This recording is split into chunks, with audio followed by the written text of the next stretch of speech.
শুধুমাত্র সোনারপুর নয়, এবার টালিগঞ্জের দিকে নজর রাখতে হচ্ছে। সেখানে তো আরো ধুন্ধুমার কাণ্ড। একেবারে বাড়িতে ঢুকে মাস্তানি করা হয়েছে, বাঁশ লাঠি রড নিয়ে রীতিমতো ভাঙচুর চালানো হয়েছে। কারণ শব্দবাজি ফাটানো হচ্ছিল, তার প্রতিবাদ করেছেন। তার প্রতিবাদ করাতেই কিন্তু বাড়িতে ঢুকে রীতিমতো তাণ্ডব চালানো হয়েছে। যে ছবি এই মুহূর্তে আপনারা দেখতে পাচ্ছেন, বাজি ফাটানোর প্রতিবাদ। প্রতিবেশী বাড়িতে ঢুকে বাঁশ লাঠি নিয়ে ব্যাপক মারধর করা হয়েছে, মহিলাদের জামা কাপড় ছিঁড়ে দেওয়া হয়েছে, এমনই অভিযোগ। যারা এইভাবে হামলার শিকার হয়েছেন তারা আতঙ্কে তৃণমূল সাংসদ মালা রায়কে ফোন করে টালিগঞ্জ থানায় লিখিত অভিযোগ দায়ের করা হয়েছে এবং পুলিশ ইতিমধ্যেই দুজনকে গ্রেফতারও করেছে। আমরা বিষয় নিয়ে আরো জানবো, কথা বলবো। পিয়ালি এই মুহূর্তে আমাদের সঙ্গে রয়েছেন প্রতিনিধি টেলিফোন লাইনে। পিয়ালি, আপডেট আর কি রয়েছে? তবে ইতিমধ্যেই দুজনকে গ্রেপ্তার করা হয়েছে এবং সাংসদ মালা রায়ও যেটা জানাচ্ছিলেন, গতকালকে রাত্রিবেলা যখন তিনি খবর পান এবং তিনি গিয়ে দেখেন যে দুপক্ষের মধ্যে গোলমাল হচ্ছে, বিশেষ করে যারা বাজি ফাটাচ্ছিল, শব্দবাজি ফাটাচ্ছিল, সেই সময় তাদেরকে বারণ করা হয় এবং তখন কিন্তু সেই বারণ না শুনে বাজি ফাটানো হয় এবং তারপর বাড়ির ভেতরে ঢুকে তাণ্ডব চালানো হয়।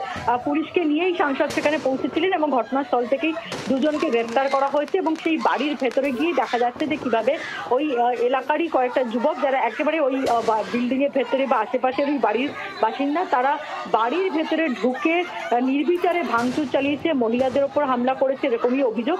এই ঘটনায় ইতিমধ্যেই দুজনকে গ্রেপ্তার করা হয়েছে। আগে কি পুলিশ অভিযোগ করা হয়েছিল? মানে কখন মালা রায়কে এই ক্ষেত্রে ইন্টারফেয়ার করতে হলো পিয়ালি?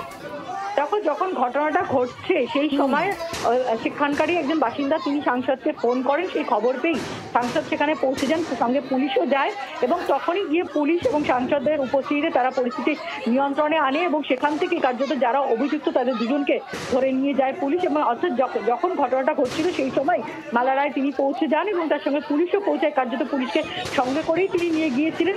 তখন গোলমালটা চলছিল কিন্তু কোনোভাবে তারাও সামাল দিতে পারেনি, কারণ বেপরোয়া ছিল এই ব্যক্তিরা, তারা সেখানে ঢুকে ভাঙচুর চালায়। তারপরেই কিন্তু দুজনকে গ্রেফতার করা হয়েছে। ধন্যবাদ পিয়ালি আমাদের সঙ্গে টেলিফোন লাইনে থাকার জন্য। তৃণমূল সাংসদ মালা রায় কি বলছেন এ বিষয়ে শোনাবো। যে একটা বাড়ির মধ্যে দুটো ফ্যামিলির মধ্যে বাজি ফাটানো নিয়ে একটা গন্ডগোল হচ্ছে। আমি দৌড়ে যাই এবং দৌড়ে গিয়ে আমি পরিবারগুলোর সঙ্গে থেকে দুই খুব চাপানুতর চলছিল, ঝামেলা ঝঞ্ঝাট খুবই চলছিল। তো ব্যাপারটা মিটিয়ে দেওয়ার প্রাথমিক চেষ্টা করেছিলাম, কিন্তু দেখলাম যে একটা বাড়ি ভীষণভাবে তছনছ করে দিয়েছে, মানে খুবই বীভৎস অবস্থা। যাই হোক, সঙ্গে সঙ্গে আমি পুলিশকে ডাকি, পুলিশকে ডেকে ওই যারা গণ্ডগোল করেছে তাদেরকে আমি থানায় তুলিয়ে দিই, ভ্যানে তুলিয়ে দিই এবং প্রথমে মেটাবার চেষ্টা করেছিলাম যে যদি মিটে যায়, কিন্তু দেখলাম ওরা ভীষণ অ্যারোগেন্ট ছিল। তো যাই হোক, দুজনকে তুলিয়ে দেওয়া হলো আর যার বাড়ি তছনছ করেছে তাকে বললাম যে তুমি একটা ডায়েরি করো। আমরা কথা বলবো প্রাক্তন পুলিশ কর্তা সত্যজিৎ বন্দ্যোপাধ্যায় এই মুহূর্তে আমাদের সঙ্গে রয়েছেন টেলিফোন লাইনে। সত্যজিৎ বাবু, দিকে দিকে দেখা যাচ্ছে বাজি মাস্তানদের দাপট, প্রতিবাদ করলে পরে মারধর জুটছে, আবার কখনো হুমকি হুঁশিয়ারি দেওয়া হচ্ছে। আমার বক্তব্য এই ক্ষেত্রে একটাই, আমি জানতে চাইবো আপনার কাছ থেকে যে পুলিশের তরফ থেকে তো আগে আলাদা করেই নির্দেশিকা দেওয়া ছিল, শব্দবাজি ফাটানো যাবে না, বাজি ফাটানোর টাইম করে দেওয়া হয়েছিল। সেক্ষেত্রে বারবার যখন এই অভিযোগ আসছে, পুলিশের ভূমিকা কি করা উচিত ছিল? পুলিশের এক্ষেত্রে আগে থেকে কি অ্যাকশন নেওয়া উচিত ছিল না? একদম যা বলেছেন সেটাই, প্রোয়েক্টিভ ভাবে পুলিশকে এগিয়ে আসা উচিত ছিল।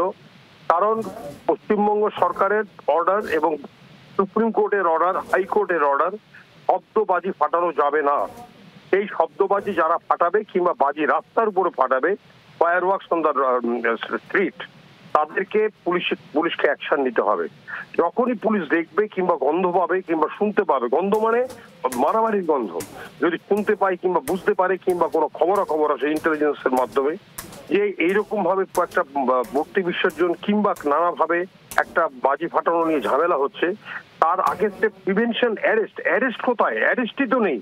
অ্যারেস্ট করতে হবে। এই যে মারধর, একটা পৈশাচিক ভাবে মারধর করা হলো, বেশিরভাগ জায়গায় অ্যারেস্ট নেই, কিন্তু এক্ষেত্রে যেহেতু মালারা এক্ষেত্রে ইন্টারফেয়ার করেছেন, সেক্ষেত্রে দুজনকে গ্রেফতার করা হয়েছে, কিন্তু বেশিরভাগ জায়গাতে কিন্তু কোনো গ্রেফতার বা আটক নেই। না, বেশিরভাগ, আমি সেটাই বলছি, গ্রেপ্তার কোথায়? গ্রেপ্তার করতে হবে কোনো লঘু ধারায় না, যেটা কেস করেছে সেই ধারায় কেস করতে হবে। যদি এক্সপ্লোসিভ আসে 9B এক্সপ্লোসিভ একটা কেস করতে হবে, ফায়ারওয়ার্কস এর কেস থাকলে ফায়ারওয়ার্কস কেস করতে হবে।